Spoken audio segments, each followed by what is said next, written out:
함께 보실 영화 내 사랑은 에이실링 월시 감독 1917년에 만든 작품인데요. 셀리 호킨스하고 에딘 호크가 주연을 했습니다. 캐나다 화가 모드 루이스와 그 남편 에버렛의 운명적인 사랑 이야기인데요.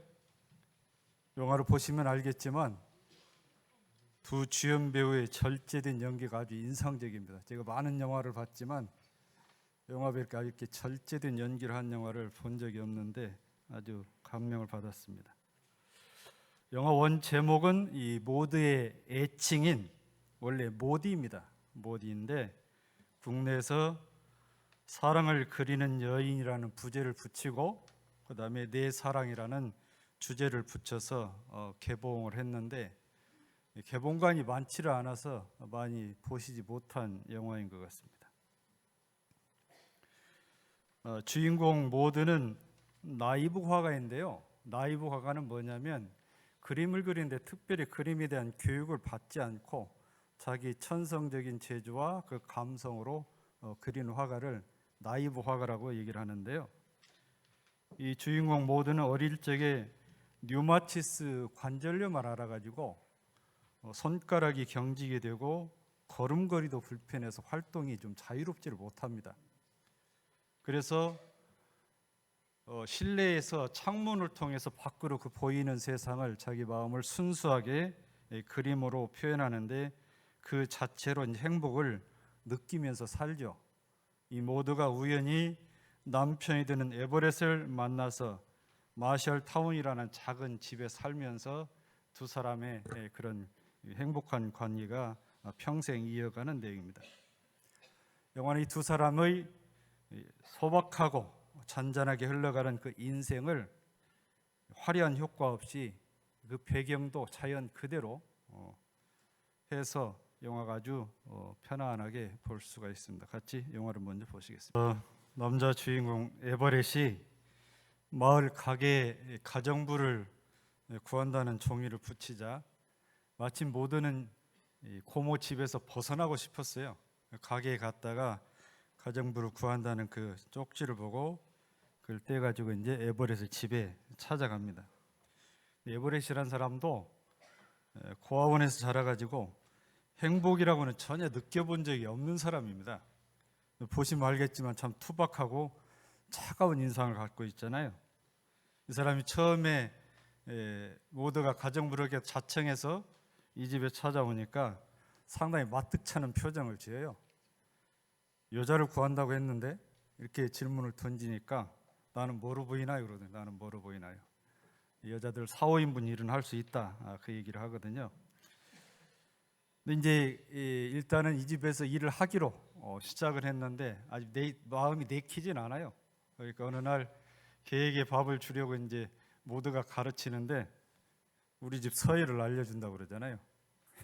나, 개, 닭 그리고 당신 그러잖아요.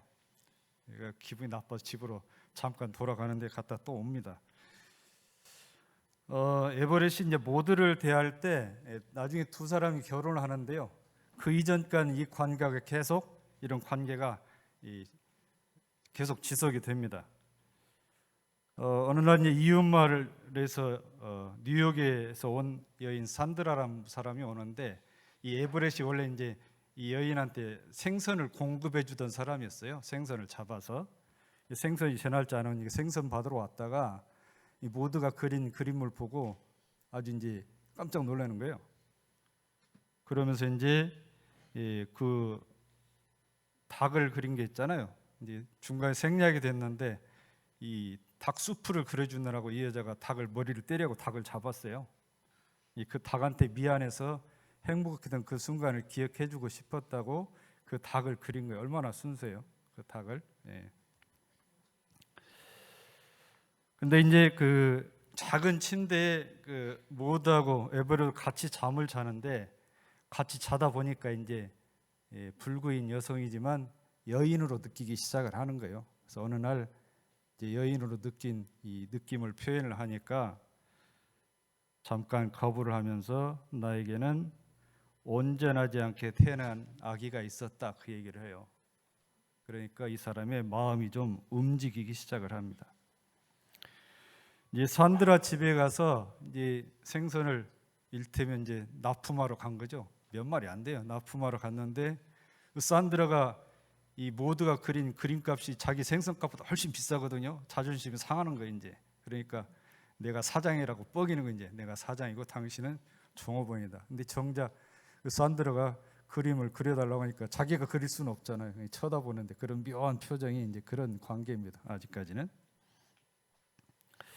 저는 일부에서 저의 감각 감상이 있었습니다. 모두가 이제 에버렛 집에서 잠깐 이제 집에 다녀오려고 가면서 하는 말이 있잖아요. 동네 아이들이 자기를 만나면 돌을 던진다는 거예요. 돌을 던져요. 왜 던지냐면 자기와 다르다고 싫어하는 사람에게 대하는 게 종종 있다. 애들도 마찬가지야. 애들도. 근데 이거는 상당히 이제 은유적이고 표현을 하는데 에버렛한테도 애둘러 사는 얘기잖아요. 당신도 말로 돌을 던지는 거예요, 지금. 예? 가정부를 구한다고 했는데 가정부 왔는데 나는 뭐로 보이냐고 그러잖아요. 이게 말을 툭툭 던지고 집에서 서열을 나, 개, 닭 다음에 당신, 이것도 말로써 돌을 던지는 거거든요. 돌을 던지는 거. 그런 정상적이지 않은 이 모드를 향해서 이 에버렛이 갖는 생각은 뭐냐면 가정부로서는 틀렸다. 가정부로서는 틀렸다. 그런데 우리가 이제 우리 생각과 의식 속에 상당히 많은 부분이 차지하는 게 이 틀렸다와 다르다고 하는 것을 혼동하는 경우가 많이 있어요. 다른 것인데 틀렸다고 단정을 하고 거부하거나 미워하거나 그런 경우가 많이 있거든요. 종교도 마찬가지고 사람들이 살아가는 관계 속에서도 마찬가지죠. 내가 저 사람이 싫어지는데 저 사람이 과연 틀려서 내가 싫은 것인가? 아니면 다를 뿐인데 그 다른 것을 틀렸다고 단정을 하고 싫은 것인가? 이거를 반조해 볼 필요가 있습니다.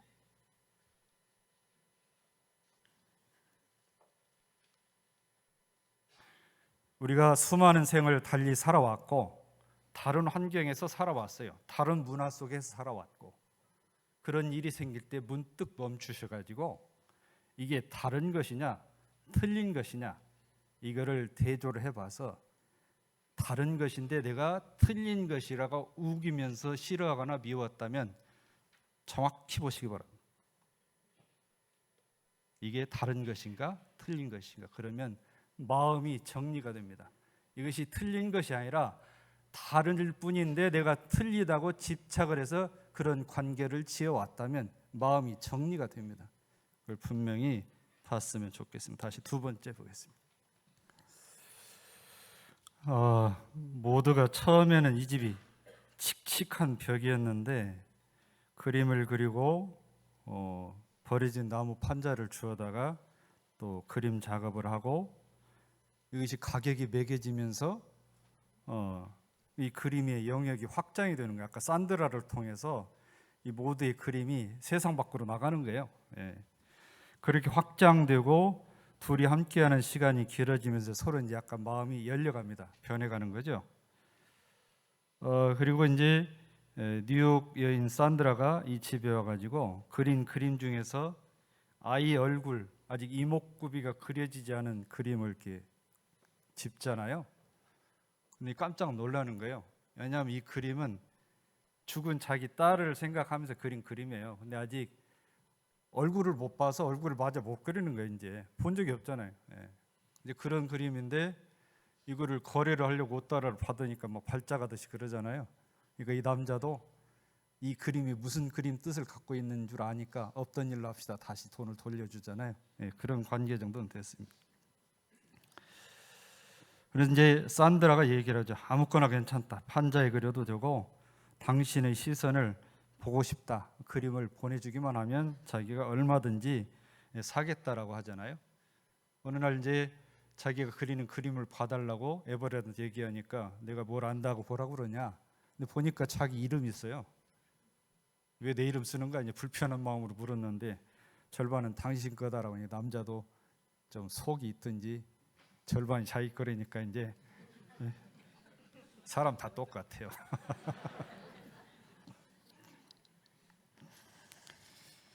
그러면서 이제 애면 집 정리나 잘하라고 하긴 하는데 속으로는 좋은 거죠. 예. 어느 날 이제 우리 한 집에 사는데 왜 결혼 안 하냐? 나는 결혼하고 싶은데, 그러니까 이 사람은 고아원에서 컸기 때문에 사람들에게 마음을 잘 못 열어요. 그러니까 내 성질머리가 이래서 사람들이 나는 사람을 싫어한다. 그러니까 사람들도 너도 싫어한다.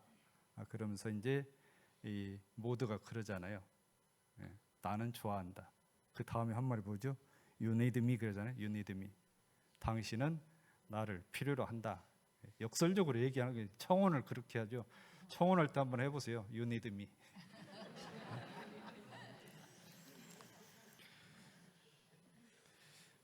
결국 이제 작업을 해나가면서 신문 기사가 나가고 발을 끊었던 오빠도 흑심을 품고 찾아오죠.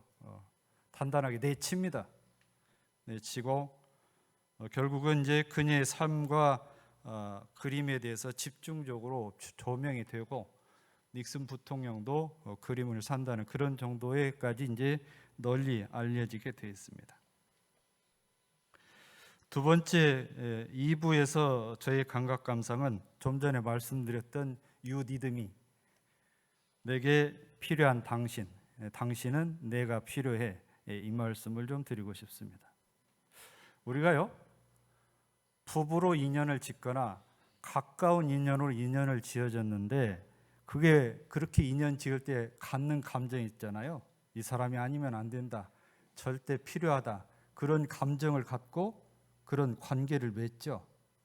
그런데 살다가 그런 필요하다 했던 그런 절실함이 사라졌을 때 왜 그럴까 되짚어보면 소중하다는 생각이 없어져서 그래요. 처음에 생각했던 그렇게 소중하다는 생각이 없어졌습니다. 왜 그럴까요? 그 사람을 내 소유로 하려고 하는 마음이 있어요. 그녀를 내 소유로 하고 그 사람을 내 소유로 하려고 하는 마음이 있잖아요. 내 마음대로 안 돼. 내 마음대로 안 돼요. 그런데요, 자기는 자기 마음대로 되나요? 나는 내 마음대로 안 되면서 저 사람을 내 마음대로 하려고 그런단 말이에요. 내 소유인 양 내 마음대로 하려고 하는 마음이 시작이 되면서 그런 마음이, 소중했던 마음이 하나하나 없어지기 시작한 거예요. 절대 필요해서 같이 만난 인연인데도 그런 마음이 생긴다는 것이죠. 우스운 것은 나는 그 사람 소유로 되어주려고 하지 않으면서 나는 그 사람을 내 소유로 하려고 한다는 그런 감정이죠. 그런 마음. 대종사께서 말씀을 하셔서 세상에 두 가지 어리석은 사람이 있다. 하나는 제 마음도 마음대로 쓰지 못하면서 남의 마음을 제 마음대로 쓰려고 하는 사람이 첫 번째 어리석은 사람이고, 두 번째는 제 일 하나도 제대로 처리하지 못하면서 남의 일까지 간섭하다가 시비 가운데 들어서 고통을 받는 사람을 두 번째 어리석은 사람이라고 그랬습니다. You need me를 한번 새겨봤으면 좋겠습니다. 다시 또 보겠습니다. 두 사람이 결혼을 해서 조금 전 장면에서 그 평원의 리어카를 타고 집으로 돌아오는 장면은 교회에서 결혼식을 마치고 자기 집으로 신혼여행 오는 장면이에요. 그래서 저녁에 모두가 에버렛 두 발 위에 발을 올려놓고 이렇게 춤추는 그런 모습이었잖아요. 둘이 이제 결혼을 이렇게 했는데 이제 에버렛은 모두의 그림이 널리 알려지니까 모든 관심이, 세상의 모든 관심이 모두에도만 쓸리는 거예요. 집에 오면 사람들이 북적거리는데 자기를 찾아온 게 아니라 모두와 모두의 그림을 보러 찾아온 거란 말이에요, 이게. 그런데 이제 그런 이 외로움을 느끼고 있던 차에 이제 그 숙모도 TV를 통해서 조카가 유명해지는 걸 보고 해서 이제 숙모 집에 갔는데 숙모가 네 딸이 죽은 게 아니라 입양됐다라고 얘기를 하잖아요. 충격을 받죠. 그 충격을 받은 내용을 에버렛은 아무리 얘기를 하지만 에버렛도 자기 감정이 아직 그 속상한 감정이기 때문에 받아들이질 않는 거예요. 그래서 이제 모두가 잠깐 떠났는데 에버렛 친구가 이제 충고를 하니까 그 산드라 집에 가 있는 모두를 찾아가죠. 찾아가서 이 얘기를 합니다. 얘기를 하니까 뭐라고 얘기를 하냐면 떠나지 말라. 그러니까 모두가 안 떠난다 하면서 이제 눈물 한 방울 주르르 흘리잖아요. 그러면서 하는 얘기가 있죠. 당신과 있으면 바랄 게 없다. 아무것도 바랄 게 없다. 이제 그렇게 이 얘기를 하죠. 근데 이제 이 모두의 그림을 보고 산드라가 깊은 감명을 받는데 여러 질문하는데 당신의 창작의 원천이 뭐냐? 그러니까 자기는 붓 한 자루만 있으면 된다. 내 마음을 그리는 거다. 내 인생의 전부는 저 그림 액자 속에 다 들어있다. 이렇게 말을 하잖아요. 결국에 이제 에버렛이 모두를 이제 데리고 오고 잘 지내다가 결국엔 그녀의 꺼지는 마지막 생애 장면에서 모두가 이제 자기는 얼마 남지 않아서 에버렛한테 그래요. 개 몇 마리를 더 키우라. 그러니까 예전에는 개보다 못하다고 그랬는데 개를 버텨서 살으라니 그 개를 좀 몇 마리 키우라 그러니까 소용없다. 당신 있지 않느냐. 아직 죽지 않은 당신 있으니까 안 할란다. 그 얘기를 하는데 누워있는 모두를 보면서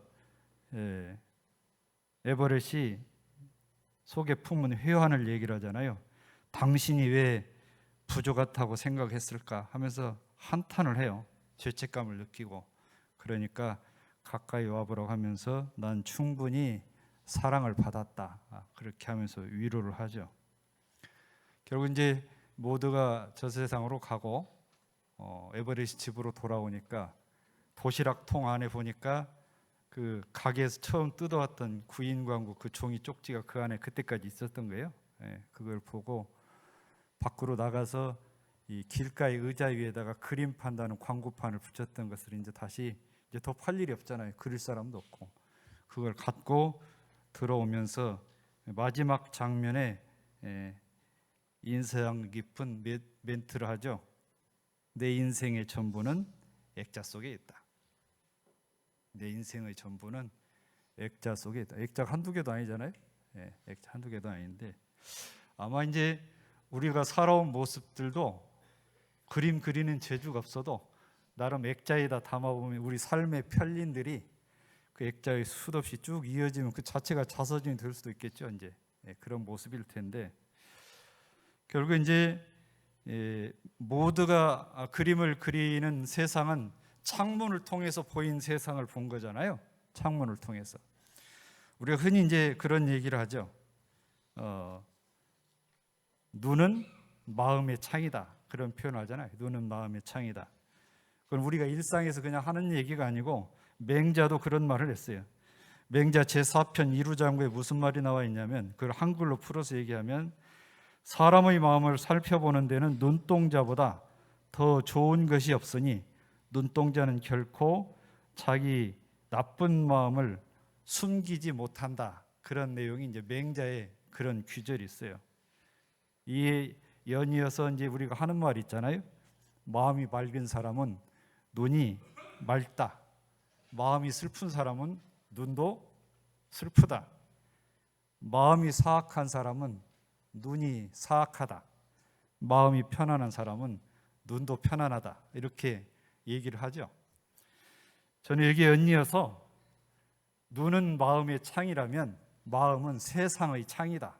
이런 감각 감상이 생겼습니다. 창이 말이죠.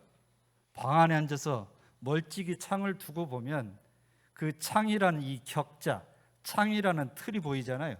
그 틀 안에 보인 바깥 세상이 보이는데 창 가까이 가서 보면 똑같은 바깥 세상인데 이 창이라는 격자가 없습니다. 있는 그대로 보이잖아요. 있는 그대로 보입니다. 마음이 마치 그런 것과 같습니다.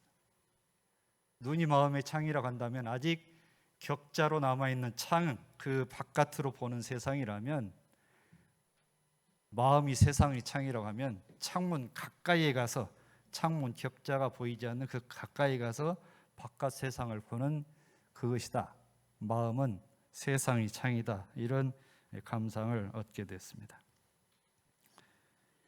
자신의 그림처럼 소박하지만 따뜻하고 순수한 삶을 그림에 담은 이 모드, 이 일생을 담은 이 영화에서 보듯이 우리가 누구든지 어떤 상황에서든지 누구에게나 행복을 얻을 수 있고 희망을 얻을 수 있다는 그런 메시지를 마음에 담았으면 좋겠습니다. 지금까지 영화 모디 내 사랑이었습니다. 감사합니다.